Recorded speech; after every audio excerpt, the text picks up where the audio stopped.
Oi, gente, sejam todos muito bem-vindos a mais um programa Fiscais da Natureza. Minha entrevistada de hoje é a Kátia Beltrame, ela é diretora técnica de fertilizantes orgânicos da Absolo. Kátia, seja muito bem-vinda. Obrigada, Priscila, obrigada pela oportunidade. Obrigada a você.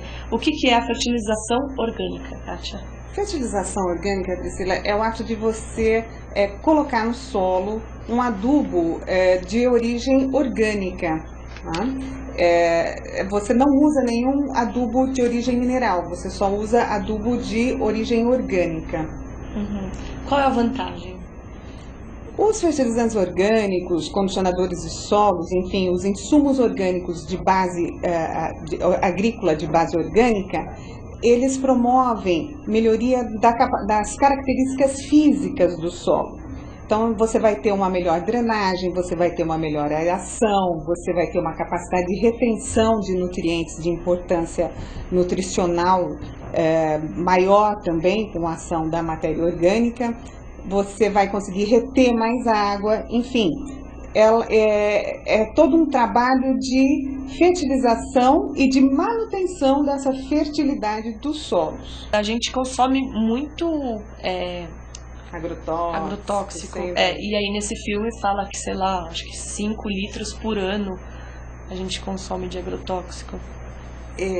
Realmente é bem preocupante. Os fertilizantes orgânicos, eles são uma saída, não eles sozinhos, mas o conjunto dos orgânicos é uma saída para esse mal que a gente está vivendo. Eu digo mal porque a gente tem que sempre produzir em mais escala, porque tem mais gente e normalmente não dá conta de tanta comida para tanta gente, né? Sim, veja bem, Priscila, nós estamos falando de duas coisas aqui. Nós estamos falando de agricultura orgânica, sim, tá? E o sistema convencional de produção. Uhum. A agricultura orgânica, ela, através de uma série de manejos orgânicos, de atividades que o agricultor orgânico se dispõe a fazer, ela não admite nenhum tipo de fertilização de origem mineral, ela não admite nenhum tipo de defesa contra doenças, contra pragas, que tenha algum composto xenobiótico na fórmula, ela só aceita produtos naturais. Tá? Evidentemente que os produtos oriundos desse tipo de cultivo, eles são muito mais seguros do ponto de vista saúde, né?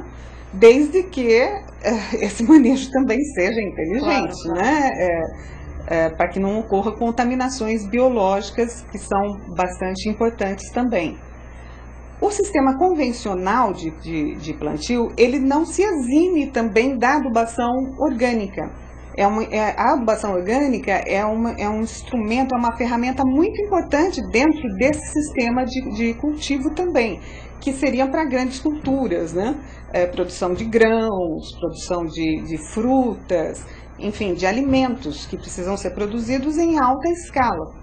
A fertilização orgânica, ela funciona como um plus a mais que você dá para ativar a fertilização mineral. Você consegue melhores resultados. Então, ela pode ser feita com agrotóxicos. A fertilização orgânica pode ser feita em conjunto com agrotóxico. Sim. Se a planta apresentar, se o cultivo, né, apresentar algum tipo de doença, você pode utilizar, desde que o seu sistema de plantio seja convencional. Uhum. E por que é importante a matéria orgânica no solo brasileiro? Nossa, muito boa pergunta.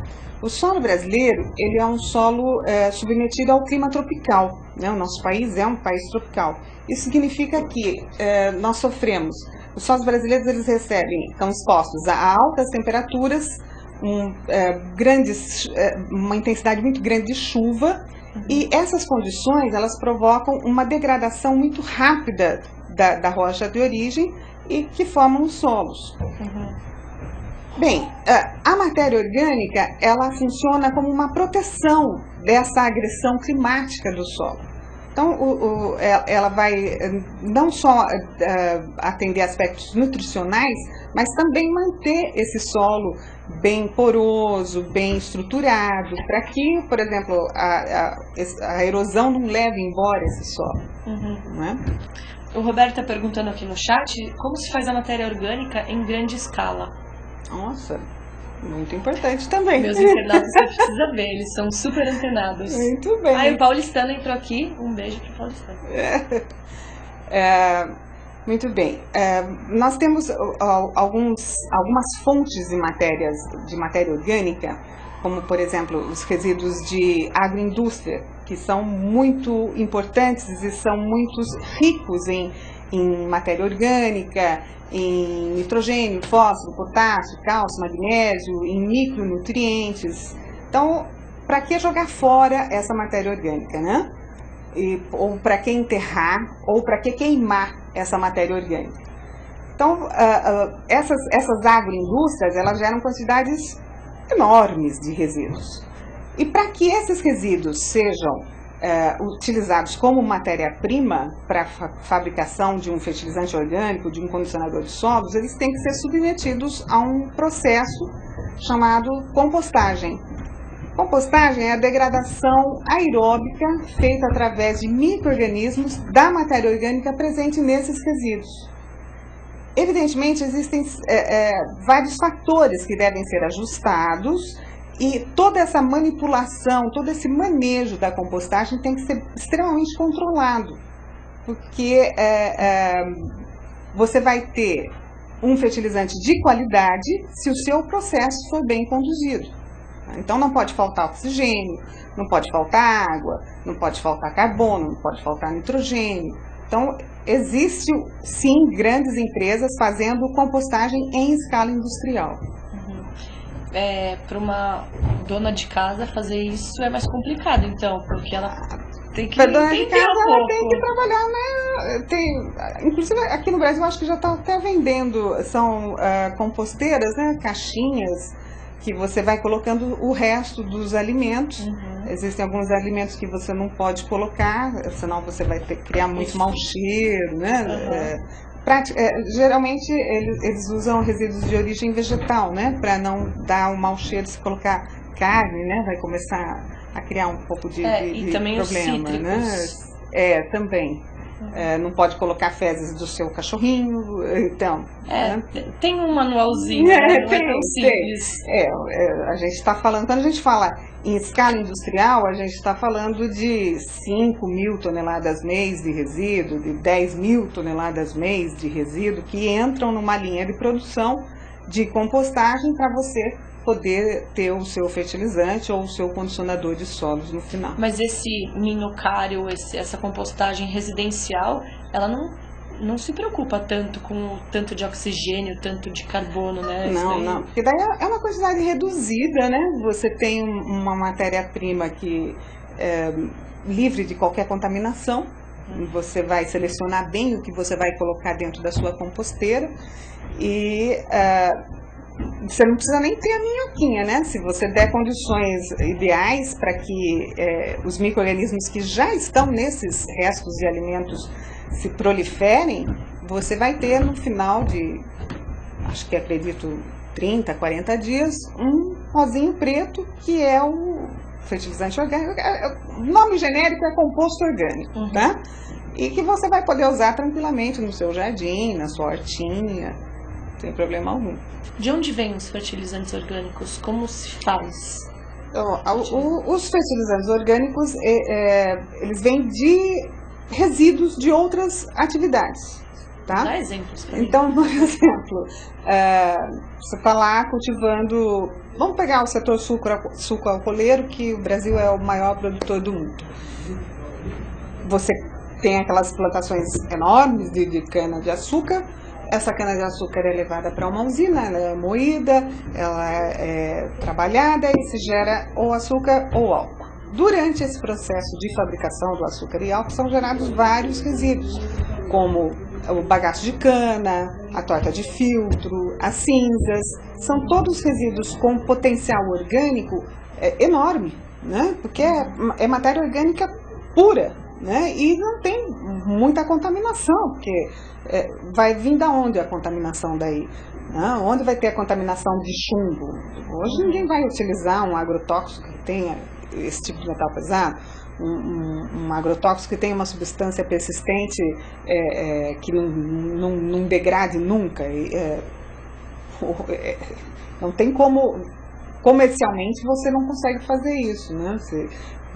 Depois você vai ter consequências no seu produto final. Claro.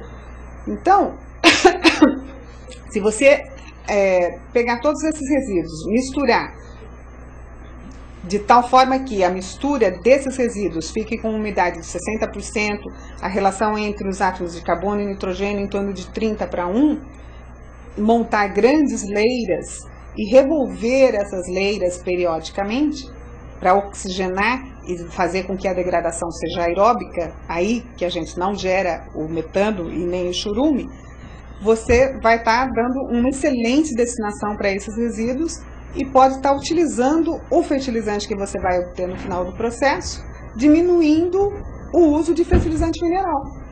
O Brasil é extremamente dependente, né, desses nutrientes minerais. Para você ter uma ideia, cerca de 90% do potássio que o Brasil consome nas suas plantações vem do Canadá. E na embalagem, hoje em dia os consumidores estão reparando se é orgânico, não orgânico. Tem se é fertilizante orgânico ou não? Se tem o selinho de uma certificadora, significa que esse produto não recebeu nenhum tipo de fertilização química, não recebeu nenhum tipo de agrotóxico que contém alguma substância xenobiótica.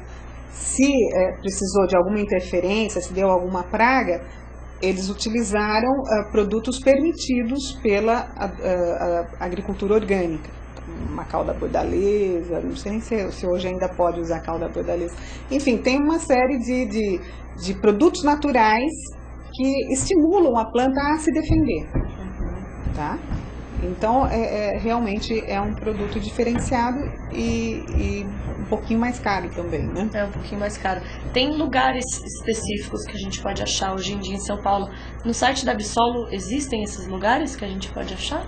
Não, veja bem. A Absolo é uma associação que representa as indústrias fabricantes desses insumos de natureza orgânica. Poderia ter uma binha lá, onde estão os produtos. É que a gente não faz essa diferenciação. Tem que ficar bem claro que uma coisa é agricultura orgânica, outra coisa é a agricultura convencional. Claro. Né? E a fertilização orgânica, os fertilizantes que a gente fabrica, serve tanto para uma finalidade quanto para outra. Quer dizer, serve para o orgânico se ele for certificado, se ele tiver o selo da certificadora. Porque não é qualquer fertilizante orgânico que pode ser utilizado em cultivos orgânicos. Ele tem que ter o selo da certificadora.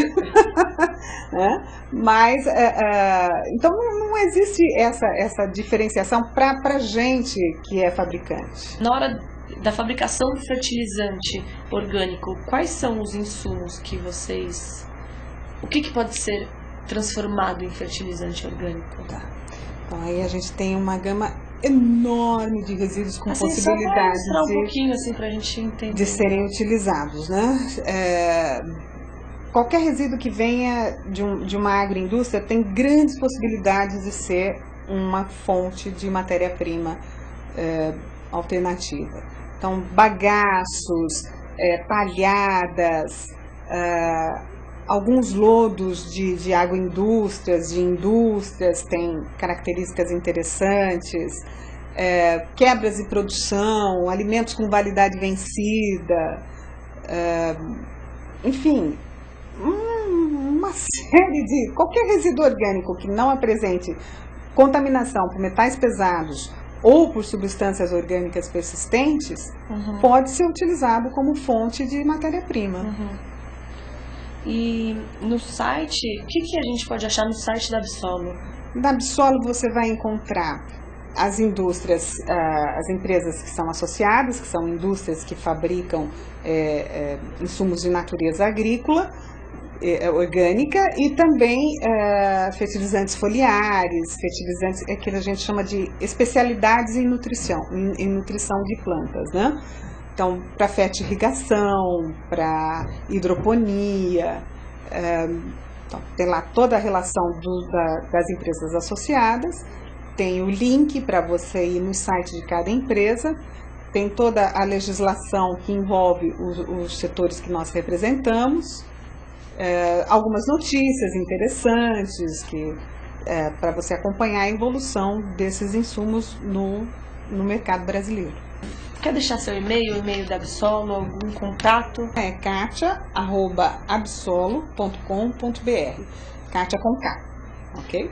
Conversei com Kátia Beltrame, diretora técnica de fertilizantes orgânicos da Absolo. Kátia, muito obrigada pela entrevista, foi um prazer conversar com você. Aqui o Roberto está falando muito bom, de novo, notícias esclarecedoras, parabéns pelo programa. Então, obrigada mesmo por aceitar o convite e por esclarecer aqui nossas dúvidas. Obrigada, Priscila. Eu que agradeço a oportunidade de divulgar o trabalho da Absolo e divulgar a importância da matéria orgânica para os solos brasileiros.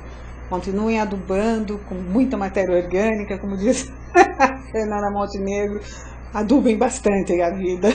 Legal. Obrigada, Kátia. Obrigada a vocês, a Cris também, gostei muito. Se eu fosse fazendeira, eu mudaria todo o processo de cultivo. A Cris disse que... Legal, Cris. Neto Palma, Robério, paulistano que não está mais aí, a Ana que também não está mais aí. Quem mais? Todo mundo que assistiu ficou quietinho, não falou nada. Espero que vocês tenham gostado. Eu tô na próxima semana aqui com mais Fiscais da Natureza, tá bom? Um beijo, fiquem com Deus e até a próxima.